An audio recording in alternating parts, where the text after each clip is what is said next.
Policia e Tiranës ka goditur një grup kriminal me 33 antar, i cili ushtronte veprimtari të shpërndarjes së lëndëve narkotike, duke përdorur metoda të kamufluara si taksi dhe motocikleta të shpërndarjes së ushqimit. Olsi Mici lëvizte me taksi ndërsa Erdison Gjella përdorte një motociklet Volt Albania për të kamufluar aktivitetin e palishëm. Shpërndarja e kokainës nga motoristat e Volt Albania nuk është një rast i izoluar. Ka dyshime të forta se kompania Volt Albania mund të jetë derivati mafjes kineze dhe ruse në Ballkan. Dy drejtorë të rëndësishëm të kompanisë One Albania kishin rol kyç në bandën e shpërndarjes së kokainës në Tiranë.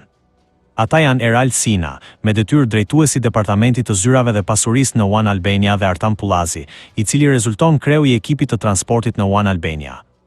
Dy drejtorët dyshohet se kanë vënë në dispozicion infrastrukturën e kompanisë One Albania, si dyqane dhe makina, për shpërndarje kokaine. Sipas policisë, grupi shiste kokainë dhe kanabis nëpër lokale, tabakino dhe zona të ndryshme të Tiranës. Kompania One Albania është në pronësi të hungarezit Gellert Zoltan Yazaj, i njohur si ortak i kryeministrit Viktor Orban dhe oligarkëve të Vladimir Putinit. Pjesë të njëjtës linjë janë përfaqësuesit e mafjes bullgare, Elvin Guri dhe Spas Rusev, një nga fijet lidhëse të financimit dhe bankave ruse në Tiranë. Në vitin 2019 u njoftua shitja e Telekom Albania për 50 milion euro tek kompania bullgare Albania Telekom Invest AD me pronar Spas Rusev dhe Elvin Guri.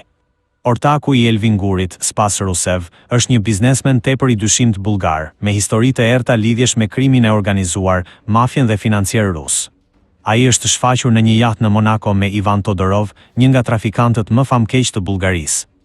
Mafia bullgare dhe ruse e kontrolluan kompaninë One Albania deri në mars të vitit 2022 përmes Elvin Gurit dhe Spas Rusev. Në mars 2022 del në skenë hungarezi Gellert Zoltan Yazaj, i cili merr nën kontroll kompaninë Albania Telekom Invest AD përmes kompanisë 4IG. Kompania 4IG kontrollon kompaninë Albania Telekom Invest AD, e cila ka në pronësi One Albania.